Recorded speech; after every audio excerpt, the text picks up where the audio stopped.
My husband died, and I have to pretend that he was a great man who loved me. Trigger warning: infidelity, intimidation, spousal abuse, verbal abuse.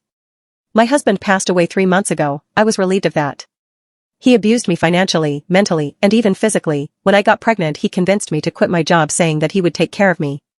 I could never buy anything again without asking his permission. I couldn't even buy a cream without asking his permission, and he decided if I could or not. Even months ago that I had a little money of my own, I had to ask him for permission to buy something. What was mine was his, and his was his. But I stayed there because I still loved him and I didn't have a place to go. I had too low self-esteem and let myself be stepped on.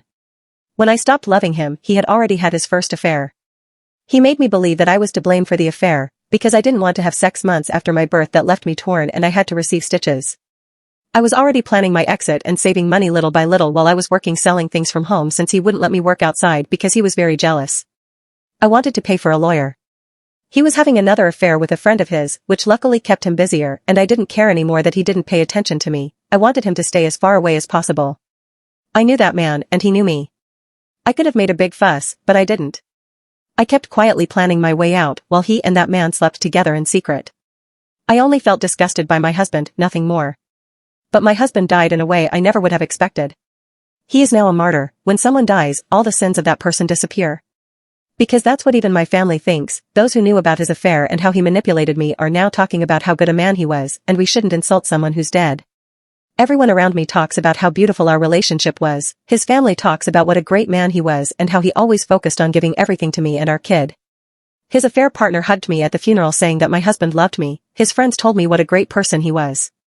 Everyone talks about how good but he was, and how he is now an angel in heaven. And I have to pretend to be sad. The day he died, I cried a lot, but not out of sadness. I cried with relief, and I felt free.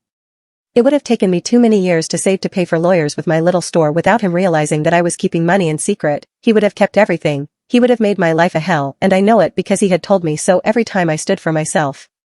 But now I have the house, I have everything. I have the monthly money for being a widow. I have my children totally with me.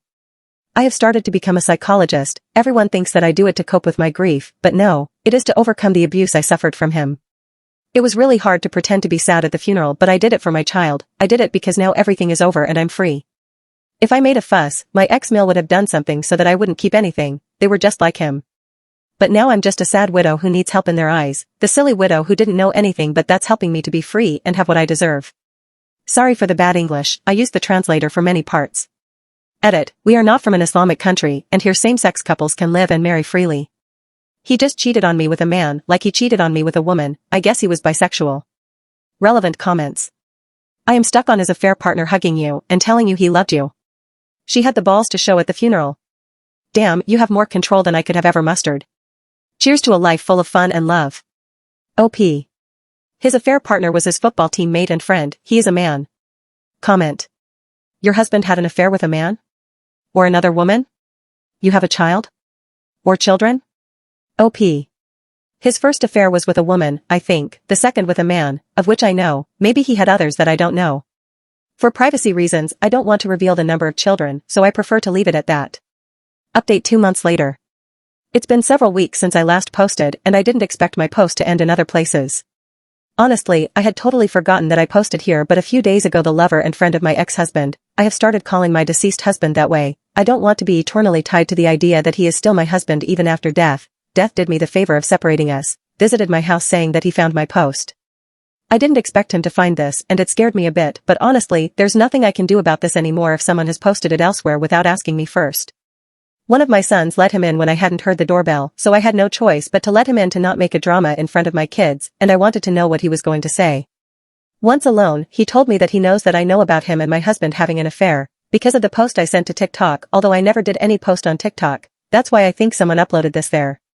He told me that my husband was not the best husband, but he was a great friend to everyone and a very hard-working man to everyone, that even his family misses him too much, and even though he had his mistakes in the past, that I should let go of the past and stop digging into it cause we're all better off like that. He was insisting for a while to such an extent that I felt intimidated by him to the point he reminded me of my husband, and it is the first time that I have that feeling with a man that is not my ex-husband. I can talk peacefully with them, but this situation made me feel on the verge of a panic attack because of his attitude. He's basically scared that I'll tell everything. He's gay and I don't know if he has a boyfriend, but maybe he does, and that's why he doesn't want me to say anything about their affair. I've been a submissive woman for years. My ex-husband turned me into a fearful woman that I wasn't before. He made me the kind of woman who was always going to put her head down, but when he died, I felt so happy and liberated, I cried with relief for days. And when this man came into my house to tell me what to do, it was like seeing my ex-husband again, giving me instructions about how to behave and what to do. The man who knows very well that I was in an abusive relationship, because he knew how my ex was and chose to sleep with him anyways, the man my husband made me cook for and then slept with him, as if I were just a maid, was at my house telling me that my ex was a good person and that I should shut my mouth. He was telling me what to do, and I just punched his face. To be honest, I wanted to slap him, but for some reason I felt so angry that I hit him, and it felt like hitting my husband too. I don't regret it, and I felt good. I yelled at him and told him to leave or I was going to tell everyone what happened. He ended up leaving the house, and he has been quiet since that day. My main plan was just to shut my mouth and let go of the past, but that is one thing, and a totally different thing is that this man comes and wants to impose on me what to do as if I were a doll. Maybe my reaction wasn't the best, but I'm tired of people telling me to shut up. I never managed to say anything to my husband, and that day I felt that I somehow did that. I haven't told anyone yet, nor do I think about doing so, but if he does something I won't hesitate twice before this time whether to make a TikTok or post on Facebook talking about everything. With the issue of the house, with the economic crisis, I am not sure that anyone can afford what a house like this is worth, but for now I have focused on finally being able to get a better job in the future to be able to rent a house and be able to rent this house. That could be a really good way to have money. My other goal in the future is to buy a small piece of land, no matter how far it is. I want to have something that is my own and my children. My children don't miss their father too much and I understand them. It has taken me a while to get them a child psychologist, but recently they started to go to their sessions and they are doing well. I also go to a psychologist. I think the best thing I've done is to start making excuses for my ex-MIL and my own family for not seeing them as often as before, and I've started the stage of cutting off contact little by little, making excuses with work or that we're not at home, although I still have to let my ex-MIL come home from time to time. I think even my kids are happier when they see that my own mood is better. I doubt that many people are interested in this, but thank you for the messages I received, although many do not understand that cultures and laws are different and buying a house, or moving to the other side of a country in a month is impossible for many. Relevant comments. The audacity. He thinks you are still the maid. Good for you for showing your strength and sending him on his way. The nerve. I would strongly advise you to coach your children to not allow anyone in that house. Not just for AP if he returns. This includes the family you plan to distance yourself from. OP. Yes, they know that they should not open the door to strangers, but they open the door to people they know because my ex-husband always sent them to open the door for him. I have begun to explain to them that they should not open the door to anyone without telling me first, and now I leave everything with a lock and key.